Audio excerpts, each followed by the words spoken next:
连续6天不营业的福宝精神大好，终于回归假孕前的调皮捣蛋状态。宝贝一上午都在嘎嘎炫竹子，或许也是因为没有不良游客吵闹，食欲大增的福猪猪还躺着干饭。小福吃完饭又跑到假山上休息，看着山涧美景，享受着自由凉爽的空气。这小妞还忍不住搓起来小脚丫，看起来精神状态有了明显的好转。而怀婷奶爸更新的福宝照片中，小家伙也是十分调皮，即便是打哈欠和挠头都可爱满分。还记得宝贝留学韩国时最喜欢胡萝卜，如今回到家的他见过了世面，满脑子都是新鲜美味的笋笋和窝窝头。难怪福猪猪看到餐桌上的胡萝卜，一个假动作就扔掉了，内心 OS 奶爸胡萝卜不让我吃它。小福的睡眠质量也很好，往假山上一趴就呼呼大睡起来，一点没有前几天的辗转反侧。而徐奶爸也一直在守护好自家宝贝，不仅跋山涉水去照顾福猪猪，还亲自去外场打扫卫生，准备竹叶的时候特意靠在一旁的大树上。小细节都是对宝贝闺女满满的尊重，难怪福宝这么快度过假孕期，这可都是老徐用心爱护的功劳。毕竟小福一直是他偏爱的孩子。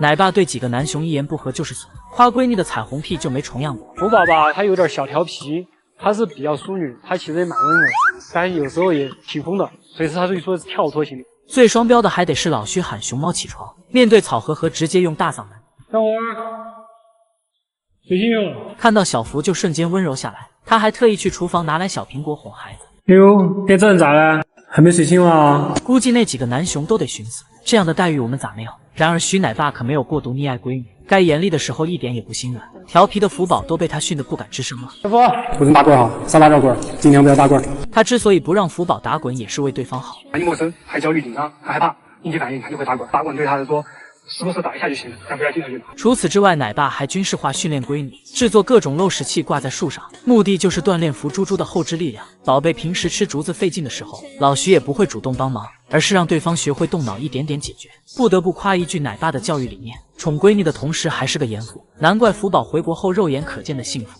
没想到福宝在神树坪的人脉这么广，即便不能展出，也有刘奶爸发文报平安。暴雨过后的神树坪道路堵塞，已经连续5天闭馆了。正当姨姨们为假孕期的福宝担忧不已时，刘怀爸赶忙更新闺女的动态，可以看出小福的状态明显好转，不仅乖乖配合奶爸拍照，宝贝还满脸笑意对着镜头打哈欠。还记得徐奶爸曾说过，福宝在繁育园就认识很多奶爸奶妈，虽然女明星看不到乌泱泱的粉丝，但想必她的外场会成为打卡点，毕竟每个饲养员都在关心小公主，更别提福猪猪的亲奶爸了。老徐为了安抚好目睹泥石流的闺女，每天跋山涉水去上班，没有责任心和爱意哪能坚持下去？毕竟福宝前几天假孕的时候，徐奶爸就始终放心不下，不是亲自上山砍闺女爱吃的苦竹，就是将笋笋掰成小块，只是想让没胃口的福宝多吃饭。有次老徐叫福猪猪回内舍干饭，对方明明早就听到，却死活不搭理他，奶爸便不顾危险亲自去外场送竹子，不吃不喝的福宝这才大快朵颐。只可惜福宝还是无精打采的，几乎一整天都趴在木架上呼呼大睡。老徐只好给闺女送来新玩具，拿到小篮球的福猪猪别提有多开心了。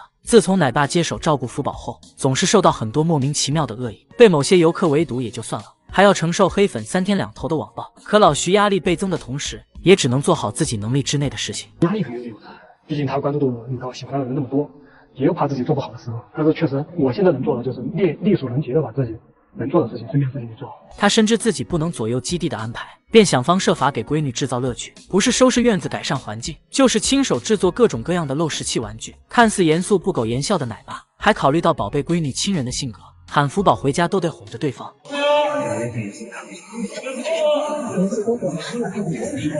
宝贝只是对着镜头乖乖吃竹子，溺爱闺女的老徐也对着福宝夸个没完。这个乖嘛，这是乖娃娃嘛，说的就是你，好好吃竹子。知道啦。正因为奶爸带来的安全感，也让福公主有了肆无忌惮的底气。这小妞整天欺负老徐，对方千叮咛万嘱咐不能打滚，生怕闺女造成刻板。可福宝一出门就连打8个滚。最好笑的还得是这小妞卖惨，放着竹笋竹子不吃，偏要啃草坑爹。福宝回国后肉眼可见的开朗，徐奶爸这宠娃担当绝对功不可没。圆润第3次当妈妈了，小狗家族再次喜添新成员。9月8日，成都熊猫基地发布圆润坐月子的视频，可以看到三宝的小翅膀和黑眼圈已经很明显，趴在毛毯上睡觉的样子像极了小猪仔。而圆润的状态看上去非常不错，因为她是第3次当妈，照顾仔仔十分娴熟。只见圆润把宝宝搂在怀里不停地舔舐着，而三宝不哭不闹，乖乖趴在妈妈怀里吃奶。喂完仔仔后，圆润吃着奶妈包好的竹笋，吃完笋笋后，对方又递过来一碗盆盆奶。这衣来伸手饭来张口的日子简直不要太爽，因此圆润整只熊都散发着母性的光辉，与小时候的炸毛邋遢小狗简直天差地别。众所周知，袁润与奥利奥及闺蜜淼淼一同创立了奥氏挖煤集团，但由于创业之初资金匮乏，无力招贤纳士，3位股东只能每天亲自下矿哐哐挖煤。其中当属袁润女士最为卖力，每天工作到凌晨4点，导致睡眠严重不足。等到午休时间，袁润坐在那里不停打瞌睡，仿佛下一秒就要和周公去下棋了，并且浑身沾满了挖煤留下的杰作。2只炸毛扫把耳加上一身黄不拉几的毛，整只小熊像被屁崩过一样潦草。好在奥氏挖煤集团很快就上市了，袁润女士摇身一变成为腰缠万贯的富婆，还有了自己的熊猫宝宝。由于袁润是第一次当妈，没有任何经验，所以生产时非常紧张，甚至有着惊慌。大宝出来时，袁润还在不停转圈，因此不小心一脚踩在了仔仔身上。奶爸奶妈见状，赶紧把大宝送去救治，因为缝了9针，所以取名为润九，并交由干妈淼淼女士照顾。润九从小就展现出惊人的战斗力，1岁多就凭借小身躯把干妈推下木架，因此江湖人称他为斧头山润九爷。而当了妈的袁润一整个就是老来俏，浑身白白净净，再也不见往日的潦草模样，甚至圆嘟嘟的小脸蛋越长越可爱。但由于袁润的光辉事迹太过震撼人心，因此他的第2个女儿润月出生后，直接被网友戏称为二狗。事实证明，二狗是真的狗，小时候最喜欢揉妈妈，搞得袁润女士一脸的生无可恋。等到长大一点后，又成为了干饭王，最大爱好就是抢花花的笋笋和窝头。也许二狗觉得其他小熊手里的食物更香吧，就连谭爷爷都说不敢给花花喂太多，生怕一个不留神二狗就会被撑死，并且由于太能吃，还被饭扫光公司认养。二狗一跃成为集团家大小姐，但豪放不羁的性格是一点都没变，吃竹子塞牙的黑料满天飞。因为袁润和2个大闺女的光辉事迹，三宝刚出生还没大名的时候，网友就自作主张给他取了名字叫三狗。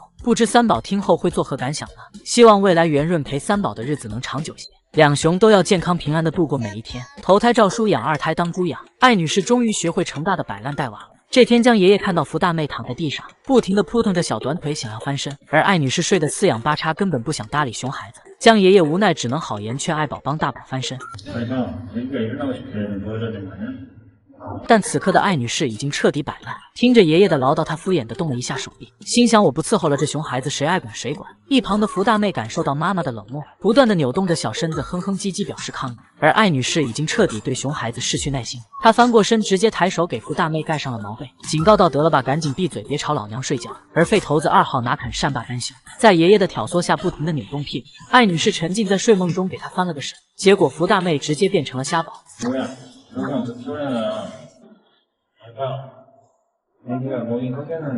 睡醒后的爱宝也不想搭理福大妹，直接把熊孩子放一边，自己美滋滋干饭。江爷爷提醒艾女士不要压到后面的宝宝，爱宝嚼着胡萝卜抬起头看了看爷爷，表示没关系，熊孩子皮实抗压。看到这一幕，网友们直呼爱宝该不是和成大通过电话了吧？这摆烂带娃的熊生理念简直和成大一模一样。俗话说成大带娃活着就好，成大简直就是熊猫圈里敷衍带娃的典范。这天成大正在给自己的仔仔喂奶，但喂的时间长了，他开始有些不耐烦。成大想躺下休息，又害怕会被奶妈抓包，心想这日子啥时候是个头啊？然后小熊精成大装作舔毛，偷偷往外瞄了几眼，确定奶妈不在附近后，立马像泄了气的皮球倒在了地上，全然不顾正在怀里吃奶的仔仔。然而要想从他手中拿走熊猫仔仔，饲养员就要奉上小苹果或者加了蜂蜜的牛奶，一手教零食，一手教仔仔，否则免谈。也许正是成大向爱宝交流了带娃经验，如今艾女士才会将摆烂贯彻到底。与其内耗自己，不如折磨他人。毕竟福大妹已经逐渐向福宝姐姐看齐，当初福猪猪每天不是咬妈妈后背的毛，就是趁其不备偷袭艾女士的尾巴，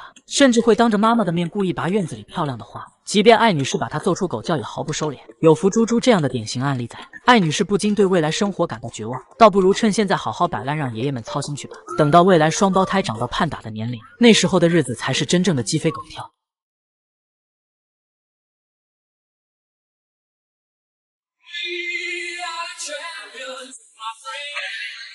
盘点大熊猫越狱名场面，这只名叫季丽的大熊猫简直成精了，看到奶妈不在身旁，便努力伸直胳膊开门，心中默念熊熊创造神话，造福子孙后代。经过不断尝试，大铁门终于成功打开。那一瞬间，季丽仿佛看到自由在向自己招手，结果下一秒，那个女人就端着盆盆走了进来。